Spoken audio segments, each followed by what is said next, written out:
No sé si te ha pasado que ves en diferentes canales de YouTube dedicados a la programación videos con el título de PHP está muerto o preguntando si PHP está muerto o todas cosas relacionadas con la inminente muerte de PHP en 2023, 2022, etc. Quiero hacer un video, y es este video específicamente hablando de por qué PHP no se muere, por qué si es un lenguaje que recibe tanto hate, porque esa es otra. Si entras a redes sociales, mucha gente está criticando activamente PHP, lo he escuchado de mis colegas llamándolo inclusive un pseudo lenguaje, que eso ya me parece incluso que raya en lo poco profesional, pero quiero discutir las razones por las cuales PHP no está muerto, las que creo yo desde el punto de vista empírico, es decir, desde mi experiencia, y por supuesto también me gustaría conocer las tuyas a través de la caja de comentarios. Bienvenido a For Software Developers, yo soy Jordi Rodríguez y hoy vamos a hablar de por qué PHP no se muere. A principios de este siglo, podemos decir, tomar un año como ejemplo 2004, fue muy común que se empezara a trabajar desarrollo web.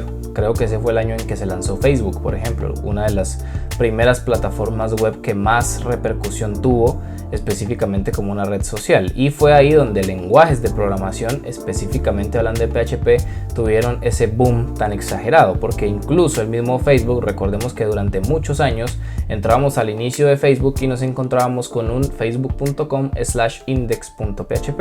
Evidentemente esto hizo que muchas personas voltieran a ver a PHP, incluso la misma elección de PHP como una tecnología dentro de Facebook fue porque ya era un lenguaje que era bastante popular, y ahí se empezó a construir mucho código, y mucho código legacy, es decir, mucho código que hoy en día ya no está vigente en versiones de PHP viejas, con tecnologías que ya no existen o que ya no se utilizan, versiones antiguas de librerías poco comunes en nuevos proyectos ahora, como puede ser por ejemplo jQuery. En fin, se creó todo este ecosistema de desarrollo ligado a PHP, y todo con miras hacia crear sistemas bastante grandes, pero con la desventaja de que esos sistemas no iban a ser, digamos, actualizados de forma recurrente.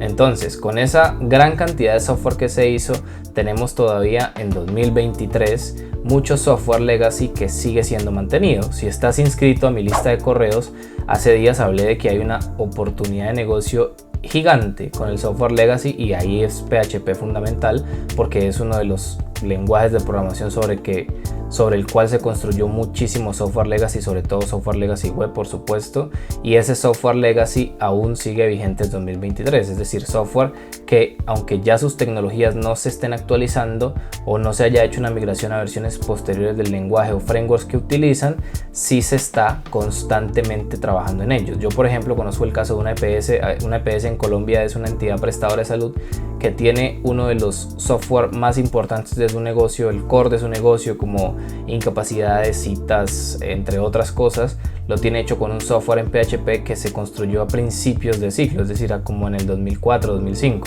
Y el software es horrible, pero genera muchísimo dinero para otras empresas. Es decir, empresas de desarrollo venden sus servicios a esta EPS, y esta EPS paga cientos de millones o incluso miles de millones al año solo para dar soporte y construir nuevas funcionalidades. No se migra tecnológicamente, ni se va a migrar hasta que sea prácticamente inutilizable, porque muchas empresas suelen ver una pérdida en estas cosas. Como no es una actividad productiva, es decir, ese proceso de migración puede resultar largo, complejo, desgastante para todos, y probablemente durante mucho tiempo no se vaya a generar nada de dinero con eso, depende cómo se plantee, pero es bastante probable.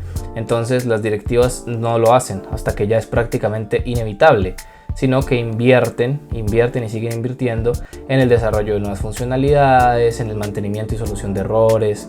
Y por eso es que PHP sigue estando tan vigente. Mucho de ese software, incluso uno de los clientes más importantes de lo que es mi empresa, también tiene un software prioritario, y que es prácticamente todo su negocio hecho en PHP con unas tecnologías bastante anticuadas, bastante viejas, con versiones de PHP como PHP 5, que ahora nosotros estamos encargándonos de migrar a PHP 7 para después pasar a PHP 8, pero son cosas que es difícil venderle a una directiva, porque ellos no suelen entender que esa migración es importante y que eventualmente es inevitable y que puede generar muchos cuellos de botella si no se hace en los momentos correctos. Entonces tenemos software construido hace muchos años con tecnologías bastante viejas, pero software que sigue estando vigente y que va a seguir estando vigente de una u otra manera. Y ese software le dio a PHP lo que yo considero que es la cruz con la que PHP carga, y es la mala fama que tiene de dar la posibilidad de crear tanto código espagueti. Hace días yo hablé de Next.js y de cómo se comparaba con PHP el hecho de poder incrustar código, por ejemplo SQL, dentro de código frontend con los server action. Pueden ir a ver el video si así lo quieren, pero es importante saber que PHP es la referencia número uno para hablar de este tema del código espagueti, porque muchos desarrolladores, sobre todo a principio de siglo, cuando no se utilizaban frameworks ni motores de plantilla ni nada de estas cosas, entraban a trabajar con PHP de esa manera. Es más, PHP era, no estoy seguro si sigue siendo porque hace rato no voy a una universidad ni nada así, pero PHP era la opción número uno para enseñarle a millones de desarrolladores a programar, porque es muy simple de aprender. Ahorita hablamos un poquito de eso, pero al hacer eso, entonces muchas personas con poca experiencia salían al mundo profesional a crear software en PHP porque era el único lenguaje que conocían, y era software alejado de buenas prácticas de definición de responsabilidades, de cosas como el bajo acoplamiento y la alta cohesión, en fin. Entonces el escaso uso de frameworks, porque los frameworks bien hechos nos pueden ayudar a tener una estructura más concisa, más, digamos, cercana a las buenas prácticas. Entonces ese poco uso de frameworks y el uso excesivo de lo que era el código espagueti le dieron a PHP una fama asquerosa.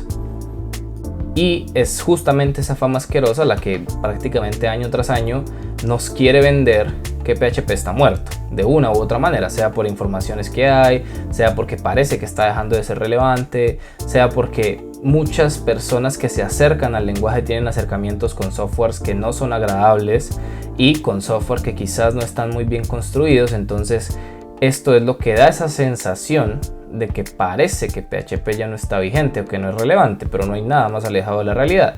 Es un lenguaje muy vigente que tiene muchísimo potencial todavía, y ahí es donde vamos a hablar de la segunda parte de este video, que es el presente. Ese presente, o a lo que me refiero con presente, es cómo es PHP hoy en día. ¿Realmente todavía nos vemos prácticamente obligados a crear código espagueti con PHP? La respuesta, por supuesto, es que no. Ningún lenguaje nos obliga a hacer esto. Somos nosotros los que decidimos cómo utilizar esas herramientas. Y aunque sé bien que hay mucho código, sobre todo antiguo, que está creado con PHP de una forma nefasta, y que seguramente como desarrolladores nos veamos obligados a lidiar con este código de una u otra manera, eso no significa que eso no pase con otros lenguajes, por lo que me parece injusto que a PHP se le trate de esta manera. Voy a poner un ejemplo. PHP no tiene absolutamente nada que envidiarle en cuanto a sintaxis a Python. Python es un lenguaje que recibe piropos, por decirlo así, o halagos de millones alrededor del mundo por su sintaxis sencilla, porque es un muy buen lenguaje para empezar a aprender, y PHP también lo es. Como les dije antes, tiene una sintaxis muy simple. Tú puedes hacer un simple script con la palabra echo para hacer un hola mundo sin hacer nada más, sin incluir nada. Es muy fácil. Automáticamente se puede ejecutar en el navegador, tiene una consola de comandos que es bastante fácil de utilizar. Entonces estas cosas hacen de PHP una opción ideal para las personas que van empezando, porque les delega las responsabilidades correctas. Entonces, adicional a eso, también tenemos que tener en cuenta que PHP tiene el que es para mí el mejor framework por fuera de Spring y por supuesto por fuera de otros frameworks, pero es uno de mis frameworks favoritos, y estoy hablando de Laravel. Laravel es una opción increíble como framework de backend. ¿Por qué digo esto? Porque siempre que uno trabaja con Laravel nunca siente que está haciendo algo innecesario. Nunca sientes que estás desperdiciando tu tiempo con configuraciones innecesarias o agregando código que no entiendes cómo funciona. Este típico patrón, por decirlo así, que tienen algunos frameworks, y que es de llenar la magia o de llenar de magia el software agregando cosas que nadie entiende sino únicamente ellos. Cosas que después terminan complicando el despliegue, por ejemplo. Pero Laravel no es así, es un framework altamente robusto, muy eficiente, y que es un gusto programar en ese framework. Y no sería un gusto programar en ese framework si ese framework no estuviera construido con PHP. Por supuesto, lo que yo busco con este video es animar a más personas a probar PHP. En mi empresa lo utilizamos como uno de los lenguajes de programación base, porque es uno de los lenguajes que más oportunidades nos ha dado a nosotros como emprendedores, inclusive por encima de Java. En cuanto a facturación, hemos facturado más con PHP que con Java, que es mi lenguaje de programación favorito. Y es justamente eso lo que yo le pediría a los desarrolladores: no se sesguen por lo que ustedes creen que es lo correcto o no. No crean que un lenguaje de programación está mal hecho. Seguramente ustedes, lo voy a decir con mucho respeto, no tengan ni siquiera los argumentos suficientes para determinar eso, aunque puede que sí, todos los lenguajes de programación tienen errores de diseño. Todo lo que hacen o todo lo que nosotros utilizamos tiene errores, pero eso no es suficiente para descartarlo. Hay estadísticas como por ejemplo esa muy famosa que dice que el 78% del backend de los sitios web que conocemos, es decir, cuyo backend es accesible, o básicamente lo que quiero decir es de los sitios web que están publicados en internet, de los cuales se puede saber qué tecnología usan en el backend, el 78% es PHP. Entonces eso nos da a entender que tenemos oportunidades ahí como desarrolladores enormes, sobre todo para el tema de freelancer. Están los CMS como WordPress, que es un gigante enorme, astronómico, titánico en cuanto al desarrollo de soluciones web, y vale la pena nosotros como desarrolladores voltear a mirar. También están por ejemplo otros CMS como PrestaShop para el tema del e-commerce. Imagínense que una persona necesite crear software desde cero con todas las funcionalidades que ya provee WordPress, que ya provee PrestaShop. Es ridículo sentarse a hacer eso. Mientras que con estas soluciones que nosotros prácticamente podemos tener el código porque son open source, tenemos todo ese montón de funcionalidades gratuitas y empezar a extenderlo, entonces la ganancia es infinita. Y no hay otras herramientas en el mercado de otros lenguajes de programación que tengan esas ventajas. Por eso es que PHP también sigue tan vigente, porque WordPress es open source, porque PrestaShop es open source, porque Joomla también es open source, aunque se usa mucho menos, pero estos dos que mencioné al principio sí se suelen utilizar mucho, sobre todo WordPress, WooCommerce, plugins de WooCommerce. El plugin de WooCommerce es una monstruosidad en cuanto a software. Me refiero a monstruosidad en que hacer eso o financiar hacer eso para una persona es prácticamente impensable.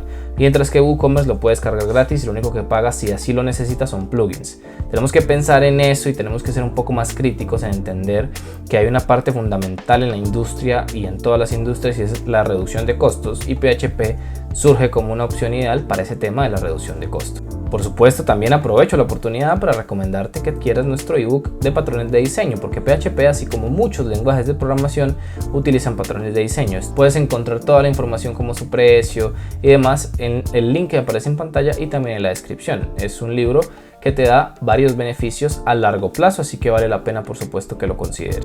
Continuando con lo que les decía, la invitación es a que prueben PHP, háganse un favor de probar Laravel. Es una chulada de framework, de los mejores frameworks que he tenido la oportunidad de probar, mucho mejor que muchos frameworks de Node.js, mucho más robusto que muchos frameworks de otros lenguajes de programación, extensible, escalable, altamente mantenible. Es una chulada Laravel. Entonces la invitación es a que lo prueben en sus proyectos personales y a que no descarten a PHP como un lenguaje de programación que vale muchísimo la pena. Si este video tiene una buena acogida, puedo plantearme la idea de traer tutoriales relacionados con tecnologías como Laravel, por ejemplo, combinar Laravel con Vue.js, en fin, todo eso lo podemos hacer, depende del apoyo que reciba este video. Creo que no es más. La invitación por supuesto es a que te animes a adquirir nuestro ebook del que hablé hace poco. También, si así lo decides, puedes hacerte miembro del canal.